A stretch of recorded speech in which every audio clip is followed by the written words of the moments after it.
Hello my dear friends, ഞാൻ ബിനോയ്. എല്ലാവർക്കും ബിനോയ്സ് തോട്ടിലേക്ക് സ്വാഗതം. ഇന്ന് ലോങ് ടേമിലേക്ക് വെക്കാൻ പറ്റിയ മറ്റൊരു സ്റ്റോക്ക് PSU സെക്ടർ തന്നെയാണ്. Neyveli Lignite corporation, NLC India limited എന്ന് പറയും. ഈ സ്റ്റോക്കിൽ ഒരുപാട് ഡെവലപ്മെൻറ്റ്സ് ഇനി വരാൻ പോകുന്നുണ്ട്. വളരെ ചീപ്പാണ്. അപ്പോൾ സ്റ്റോക്കിൻ്റെ പ്രൈസ് കമ്പയർ ടു എവറി ഇതിൽ നോക്കുകയാണെങ്കിലും വളരെ ചീപ്പിലാണ് സ്റ്റോക്ക് ഇപ്പം ട്രേഡ് ചെയ്യുന്നത്. സോ അതുകൊണ്ടാണ് ഞാൻ ഈ സ്റ്റോക്കിനെ സെലക്ട് ചെയ്യാൻ കാരണം. പവർ ജനറേഷൻ, ഡിസ്ട്രിബ്യൂഷൻ, മൈനിങ്, ഇതാണ് ഈ കമ്പനീൻ്റെ മെയിനായിട്ടുള്ള ബിസിനസ്. സോ ഭാവിയിലെ ഇന്ത്യയിലെ പവർ ജനറേഷൻ്റെ ഇമ്പോർട്ടൻസ് നോക്കുകയാണെങ്കിൽ ഈ ടൈപ്പ് ഓഫ് കമ്പനീസിന് NTPC, നെയ്വേലി ലിഗ്നൈറ്റ് കോർപ്പറേഷൻസ്, കോൾ ഇന്ത്യ, ടാറ്റ പവർ, ഇതിനൊക്കെ വളരെ ഇമ്പോർട്ടൻസ് ഉണ്ട്. PSU സെക്ടറിൽ ഇൻവെസ്റ്റ് ചെയ്യാൻ താല്പര്യമില്ലാത്ത ആൾക്കാർക്ക് അവോയ്ഡ് ചെയ്യാം. പല ആൾക്കാർക്കും PSU സെക്ടറിൽ ഇൻവെസ്റ്റ് ചെയ്യാൻ താല്പര്യമില്ല. പക്ഷേ ഇപ്പം എൻ്റയർ സെക്ടർ മാറിയിട്ടുണ്ട്, പണ്ടത്തെ മാതിരി അല്ല. താല്പര്യമുള്ള ആൾക്കാർ മാത്രം മുന്നോട്ട് വീഡിയോ കണ്ടാൽ മതി. നെയ്വേലി ലിഗ്നൈറ്റ് കോർപ്പറേഷൻ PSU സെക്ടറാണ്. ലിഗ്നൈറ്റ് മൈൻ ചെയ്തിട്ട് അതിൽ നിന്നും പവർ, ഈ ലിഗ്നൈറ്റ് ഉപയോഗിച്ച് പവർ ജനറേറ്റ്, ഇതാണ് നെയ്വേലി ലിഗ്നൈറ്റിൻ്റെ പ്രധാനപ്പെട്ട ബിസിനസ്. മൈനിങ് കുറച്ചേ ഉള്ളൂ, പക്ഷെ എന്നാലും ലിഗ്നൈറ്റിൽ നിന്നും പവർ ജനറേഷൻ മെയിൻ യൂസ്. പക്ഷെ അതിൽ നിന്നും ഈ കമ്പനി റിന്യൂവബിൾ എനർജി സെക്ടറിലേക്ക്, ബാറ്ററി എനർജി സ്റ്റോറേജ് സെക്ടറിലേക്ക്, മൈനിങ്ങിലേക്ക് ഒക്കെ കൂടുതൽ കോൺസെൻട്രേഷൻ ചെയ്യാൻ പോകണം. സോ ഇപ്പം നെയ്വേലി ലിഗ്നൈറ്റ് അറിയപ്പെടുന്നത് ഒരു ലിഗ്നൈറ്റ് കമ്പനി എന്ന ലെവലാണ്, നെയ്വേലി ലിഗ്നൈറ്റ് ലിമിറ്റഡ്. പക്ഷെ ഭാവിയിൽ നെയ്വേലി ലിഗ്നൈറ്റ് അറിയപ്പെടുന്നത് ഒരു മിയർ ലിഗ്നൈറ്റ് കമ്പനി ആയിട്ടായിരിക്കില്ല. ഒരു വലിയൊരു power generation, battery energy storage സിസ്റ്റത്തിലുള്ള ന്യൂക്ലിയർ വെപ്പൺസിൽ, ന്യൂക്ലിയർ ഡെവലപ്മെൻറ്റ് പ്രൊജക്ട്സ് ഒക്കെ ഒരുപാട് വരാൻ പോകുന്നുണ്ട്. ഇപ്പോൾ ന്യൂക്ലിയർ വളരെ ഇമ്പോർട്ടൻ്റ്, NTPC പറയാൻ കാരണം അതാണ്. ഇപ്പോൾ ന്യൂക്ലിയറിലേക്ക്, റിന്യൂവബിൾ എനർജി സെക്ടറിലേക്കൊക്കെ നെയ്വേലി ലിഗ്നൈറ്റ് കടന്നുകൊണ്ടിരിക്കുകയാണ്. സോ ഓവറോൾ നെയ്വേലി ലിഗ്നൈറ്റിൻ്റെ പിക്ചർ പോസിറ്റീവ്സ് പ്ലസ് നെഗറ്റീവ്സ് ആണ് ഞാൻ ഈ വീഡിയോയിൽ പറയുന്നത്. ശ്രദ്ധിച്ച് കേട്ട് മനസ്സിലാക്കി സ്വന്തം തീരുമാനം എടുത്ത് എന്തെങ്കിലും അഡ്വൈസ് ചോദിച്ച് മനസ്സിലാക്കിയിട്ട് മാത്രം ഒരു സ്റ്റോക്കിൽ ഇൻവെസ്റ്റ് ചെയ്യാം. സോ ഇത് മൈനിങ് ലിഗ്നൈറ്റ് മൈൻ ചെയ്തിട്ട് അതിന് പവർ ജനറേറ്റ് ചെയ്യുന്ന കമ്പനിയാണ്. ഒരു നവരത്ന കമ്പനിയാണ്, under the ministry of coal, government of India. 5 lignite based thermal power സ്റ്റേഷൻസും ഒരു കോൾ ബേസ്ഡ് തെർമൽ പവർ പ്ലാന്റും നെയ്വേലി ലിഗ്നൈറ്റിനുണ്ട്. അത് റിന്യൂവബിൾ എനർജി സെക്ടറിലേക്ക് 1350 മെഗാവാട്ടിൻ്റെ സോളാർ പവർ പ്ലാന്റ് ഉണ്ട്. 4 ലിഗ്നൈറ്റ് മൈനിങ് കമ്പനി ഓൺ ചെയ്യുന്നുണ്ട്.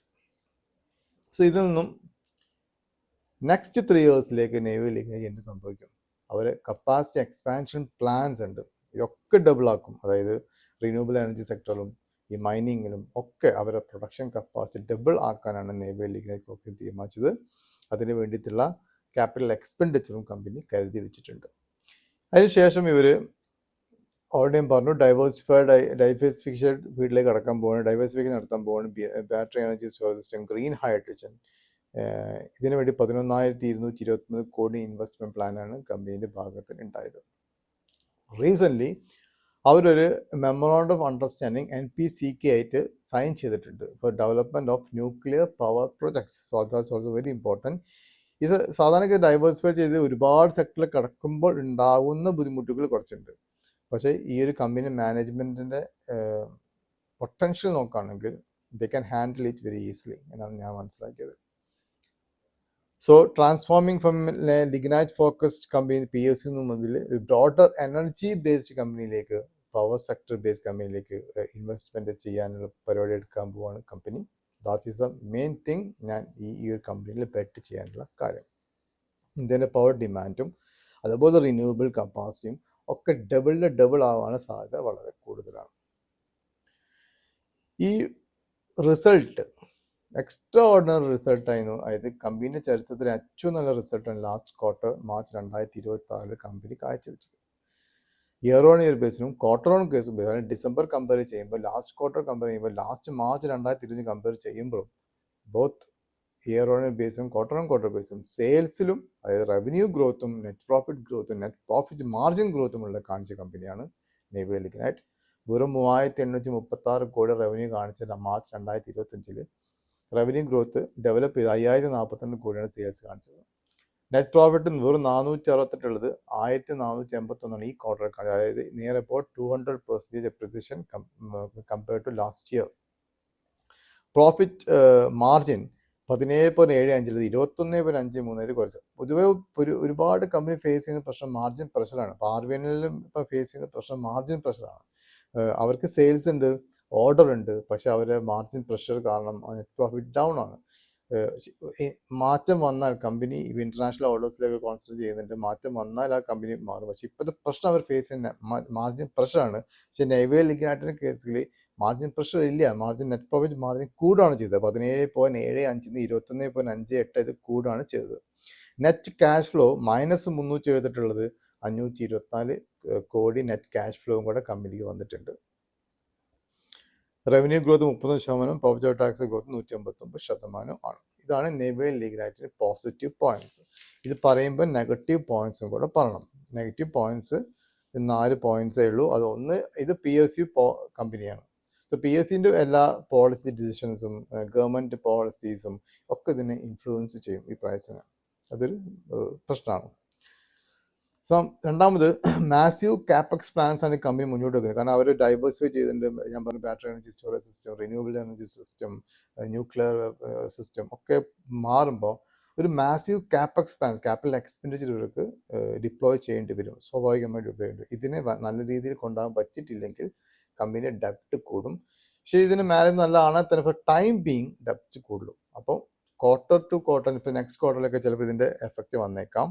മൂന്നാമത്, ഈ സ്റ്റോക്ക് ഇപ്പോഴും ചീപ്പാണ് സ്റ്റോക്ക് എങ്കിൽ പോലും 270 ലെവലിന് 349-50 വരെ പോയ സ്റ്റോക്കാണ്. അതായത് ചുരുക്കി പറഞ്ഞാൽ ഒരു 40-50% എപ്രിസിയേഷൻ ബിഫോർ റിസൾട്ട് വന്നു കഴിഞ്ഞിട്ടുണ്ട്. ഈ പലപ്പോഴും ഇതിന് പ്രശ്നം എന്താ വെച്ചാൽ, റിസൾട്ട് നന്നാവുമെങ്കിൽ ഈ റിസൾട്ട് നന്നാവും എന്നുള്ളത് റീറ്റെയിലേഴ്സിന് മനസ്സിലാവില്ല. പക്ഷെ ഇതൊക്കെ മനസ്സിലാക്കിയ ആൾക്കാരുണ്ടാവും. ഈ സ്റ്റോക്കിനെ കയറ്റി കൊണ്ടുപോകും. ലാസ്റ്റ് റിസൾട്ട് വന്നിട്ട് റിസൾട്ട് നമ്മൾ ചാടിക്കയറി അടുപ്പ് പിടിക്കും, താഴ്ട്ട് വരും. പക്ഷേ റിസൾട്ട് നല്ല കമ്പനി ആണെങ്കിലും താഴ്ട്ട് വന്ന് കൺസൾട്ടേഷൻ കഴിഞ്ഞ് തിരിച്ച് കയറിപ്പോകും. പക്ഷേ നമ്മൾ അധികം മേലിന് പിടിക്കും, താഴ്ട്ട് വരുമ്പോൾ ടെൻഷൻ അടിച്ച് കൊടുത്ത് ഒഴിവാക്കും ചെയ്യും. നമ്മുടെ കയ്യിലെ സ്റ്റോക്ക് ഉണ്ടാവില്ല, അതാണ് പറ്റല്. സോ അതുകൊണ്ട് തന്നെ ഈ കേസിലും റിസൾട്ട് മുന്നേ മാസീവ് റൺ ചെയ്ത കമ്പനിയാണ്. സോ ഒരു പ്രോഫിറ്റ് ബുക്കിംഗ് എക്സ്പെക്ട് ചെയ്യാം. ഞാനത് ലോങ് ടേമിലൊക്കെ പറയുന്നത് പ്രോഫിറ്റ് ബുക്കിംഗ് വന്ന് ഇപ്പോൾ വേണമെങ്കിൽ 25% വാങ്ങാം, ഇറങ്ങും, പിന്നെ വാങ്ങിയിട്ട് ലോങ് ടേമിലേക്ക് ഹോൾഡ് ചെയ്യാൻ പറ്റിയ സ്റ്റോക്കാണ്. പിന്നെ ഡെപ്റ്റ് ഇക്വിറ്റി കൂടിയിട്ടുണ്ട്. 1.2 ആയിരുന്നു ഡിസംബറിലാണ് 1.29 ആയിട്ട് കൂടിയിട്ടുണ്ട്. സ്വാഭാവികമായിട്ടും എക്സ്പാൻഷൻ ഭാഗമായിട്ടേക്കും ഇനി ഈ ഡെപ്റ്റ് ഇനിയും കൂടാൻ സാധ്യതയുണ്ട്. കാരണം ഹെവി ക്യാപിറ്റൽ എക്സ്പെൻഡിച്ചറാണ് ഇവർ കമ്പനി പ്ലാൻ ചെയ്യുന്നത്. എന്നാൽ മാത്രമേ ഉള്ളൂ ഈ ഒരു പുതിയ മേഖലയിൽ കടക്കാനും പറ്റുള്ളൂ. Without capital expense nothing will happen. ഇതുകൊണ്ട് കണക്കിലാകുന്ന കാര്യമാണ്. സോ ഇപ്പോൾ ടൈം ബീയിങ് ആണ് ഡെപ്റ്റ് കൂടുന്നതെങ്കിൽ നോ പ്രോബ്ലം. ഇതൊക്കെയാണ് 4 നെഗറ്റീവ് പോയിന്റ്സ്. ഇപ്പം പ്രസന്റ് പ്രൈസ് 347 രൂപ, year high 387, year low 220. Short term ഇൻവെസ്റ്റേഴ്സിന് 370 ടാർഗറ്റും മറ്റവർക്ക് 500 അബൌട്ട് ടാർഗറ്റും വെച്ചിട്ട് വാങ്ങാൻ പറ്റിയ സ്റ്റോക്കാണ് നെയ്വേൽ ലിഗ്നൈറ്റ് കോർപ്പറേഷൻ. 10 രൂപ ഫേസ് വാല്യൂ ആണ്, 25.4 EPS ഉണ്ട്. PE റേഷ്യോ ഇൻഡസ്ട്രിയൽ പിന്റെ പകുതിയിലും താഴെയാണ്. ഇൻഡസ്ട്രിയൽ പി 31 ആണ്. Neyveli Lignite corporation PE ratio 13.68 ഉള്ളൂ. ബുക്ക് വാല്യൂ 149 ഉണ്ട്. ഇൻട്രൻസിക് വാല്യൂ 358 ഉണ്ട്. ഇൻട്രൻസിക് വാല്യൂന് താഴെയാണ് സ്റ്റോക്ക് ട്രേഡ് ചെയ്യുന്നത്. റിട്ടേൺ ഓൺ ഇക്വിറ്റി നല്ലതുണ്ട്. 16.36 റിട്ടേൺ ഓൺ ഇക്വിറ്റി 14 നിന്നും 16.36 കൂടിയിട്ടുണ്ട്. Return on equity is very good. Share holding pattern നോക്കുകയാണെങ്കിൽ FISും DISും മാർച്ചിൽ അവരുടെ സ്റ്റേക്ക് ഇൻക്രീസ് ചെയ്തിട്ടുണ്ട്. FIS 3.22 3.62ഉം DIS 18.02 18.28 കൂട്ടിയിട്ടുണ്ട്. അതേസമയം പബ്ലിക്കിന്റെ കയ്യിലുള്ള സ്റ്റോക്ക് പോയിട്ടുണ്ട്. 5.37 ഉണ്ടായത് ഇപ്പോൾ 4.93 ഉള്ളൂ. അത് പോസിറ്റീവായ കാര്യമാണ്. സോ ഇത് എന്തായാലും കയറിപ്പോകും. ഇപ്പോൾ ടൈം ബീം പ്രോഫിറ്റ് ബുക്കിംഗ് വന്നിട്ട് എത്ര താഴ്ത്ത് വരും എന്നുള്ള കാര്യമൊന്നും എനിക്കറിയില്ല. ചിലപ്പോൾ ഒരു 310 320 വന്നേക്കാം. പക്ഷെ ഇതൊരു അക്യുമുലേഷൻ പോയിന്റ് നിങ്ങൾ കണക്കാക്കിയിട്ട് ഇത്രയും കയറി സ്ഥിതിക്ക് കർഷകർ വരാൻ സാധ്യത ഉണ്ട്. മാർക്കറ്റ് നെഗറ്റീവ് ആണെങ്കിലും ഇപ്പോൾ 310 വരെ മാക്സിമം. കാരണം ഒരു അടുത്തൊരു ടെക്നിക്കലി നോക്കുകയാണെന്നുണ്ടെങ്കിൽ 310 ഒരു നല്ലൊരു മേജർ സപ്പോർട്ട് ഉണ്ട്. 370 റെസിസ്റ്റൻസ് ഉണ്ട്. അതുകൊണ്ടാണ് 370 ഞാൻ ഷോർട്ട് ടേം ഇൻവെസ്റ്റ്മെന്റ് ബെറ്റ് പറഞ്ഞത്. സപ്പോർട്ട് 310 310 വന്നോളന്നില്ല. സോ ഇത് ലോങ് ടേമിലേക്ക് ഹോൾഡ് ചെയ്യാൻ പറ്റിയ ഒരു സൂപ്പർ PSU കമ്പനിയാണ്. പവർ ജനറേഷൻ ഡിസ്ട്രിബ്യൂഷൻ മൈനിങ് സ്പേസിൽ. കാരണം ഭാവിയിൽ പവർ ജനറേഷൻ വളരെ ഇമ്പോർട്ടൻ്റ് ആണ്. ഓൾറെഡി ഉള്ള കമ്പനിയാണ്. ഇതിന് പുറമെ ഇന്ത്യയിൽ വളർന്നു വരുന്ന ഒരു വേറെ ന്യൂക്ലിയർ പവറാണ്. ബാറ്ററി എനർജി സ്റ്റോറേജ് സിസ്റ്റമാണ്, റിന്യൂവബിൾ എനർജീസ് ഇതിലൊക്കെ തന്നെ കമ്പനി എൻ്റർ ചെയ്തിട്ടുണ്ട്. സോ ഇതാണിത് ലോങ് ടേമിലേക്കുള്ള സ്റ്റോക്കാണ് കേട്ടോ. ഷോർട്ട് ടേമിലേക്കുള്ള സ്റ്റോക്ക് നമ്മളിപ്പം ഞാൻ ഓൾറെഡി പറയലുണ്ട്, ഒരു ബ്രേക്ക്ഔട്ടിൽ വീഴുന്ന സ്റ്റോക്കിൽ മാത്രം എൻ്റർ ചെയ്യാം. വോളിയം കയറിയത് ബ്രേക്ക്ഔട്ട് വീഴുന്ന സ്റ്റോക്കിൽ മാത്രമല്ല, എന്നാലും നിങ്ങൾക്ക് ഷോർട്ട് ടേം ക്യാപിറ്റൽ ഗെയിൻ കിട്ടുള്ളൂ. അപ്പോൾ നോക്കാം, വോളിയം നോക്കാം, എല്ലാ ദിവസവും വോളിയം നോക്കാം, വോളിയത്തിൽ ബ്രേക്ക്ഔട്ട് വീഴുന്നുണ്ട് നോക്കാം, ചാർട്ട് നോക്കാം, ചാർട്ട് ബ്രേക്ക്ഔട്ടിലാണെങ്കിൽ ഫണ്ടമെന്റ്സ് ഉണ്ടോ നോക്കാം, അത് ഇമ്പോർട്ടൻ്റ് ആണ്. അതും കൂടെ എൻ്റർ ഉണ്ടെങ്കിൽ എൻ്റർ ചെയ്യുക, 10-15 കിട്ടും, കട്ട് ചെയ്യുക, അടുത്ത് നോക്കാം. എന്നിട്ട് ഇതേ മൈതുള്ള നമ്മൾ ലോങ് ടേം കണ്ട സ്റ്റോക്കിൽ പൈസ ഇൻവെസ്റ്റ് ചെയ്യുക. ഇതാണ് ചെയ്യേണ്ട ഒരു മെത്തേഡ്. ഈ ബ്രേക്ക്ഔട്ട് സ്റ്റോക്സ് ഞാൻ എൻ്റെ മെമ്പേഴ്സിന് പറഞ്ഞു കൊടുക്കാറുണ്ട്. താല്പര്യമുള്ള ആൾക്കാർക്ക് മെമ്പേഴ്സ് എൻ്റെ വീഡിയോയിനിടയിൽ ലിങ്ക് ത്രൂ മെമ്പേഴ്സിൽ ജോയിൻ ചെയ്യാം. ഈ പോർട്ട്ഫോളിയോ മാനേജ്മെൻറ്റ് സർവീസസ് ആവശ്യമുള്ള ആൾക്കാർക്ക് എന്നെ ബന്ധപ്പെടാം. 1 ഇയറിലേക്ക് നിങ്ങളുടെ പോർട്ട്ഫോളിയോ കംപ്ലീറ്റ് പറഞ്ഞു തന്ന് 1 ഇയർ കംപ്ലീറ്റ് ട്രാക്ക് ചെയ്യും. സോ ഇൻട്രസ്റ്റഡ് ആയ ആൾക്കാർക്ക് എന്നെ ബന്ധപ്പെടാം. എൻ്റെ മൊബൈൽ നമ്പർ ഞാൻ ഈ വീഡിയോയിൽ കൊടുക്കുന്നതായിരിക്കും. സോ ആസ് യൂഷ്വൽ ഞാനൊരു സെബി രജിസ്റ്റേർഡ് അനലിസ്റ്റ് അല്ല, അതുകൊണ്ട് തന്നെ നിങ്ങൾ സ്വന്തം പഠിച്ച് മനസ്സിലാക്കിയിട്ട് മാത്രം സ്റ്റോക്കിൽ ഇൻവെസ്റ്റ് ചെയ്യുക. അഡ്വൈസേഴ്സ് ആരെങ്കിലും അവരോട് ചോദിച്ച് മനസ്സിലാക്കിയിട്ട് മാത്രം സ്റ്റോക്കിൽ ഇൻവെസ്റ്റ് ചെയ്യുക. പുതുതായിട്ട് ആരെങ്കിലും ചാനൽ കാണുന്നുണ്ടെങ്കിൽ സബ്സ്ക്രൈബ് ചെയ്യുക, മാക്സിമം എൻ്റെ വീഡിയോസ് ഫ്രണ്ട്സ് റിലേറ്റീവ്സിന് അയച്ചു കൊടുക്കുക, ലൈക്ക് ചെയ്യുക, കമൻറ്റ് ചെയ്യുക. Thank you very much for all your patient listening. Thank you.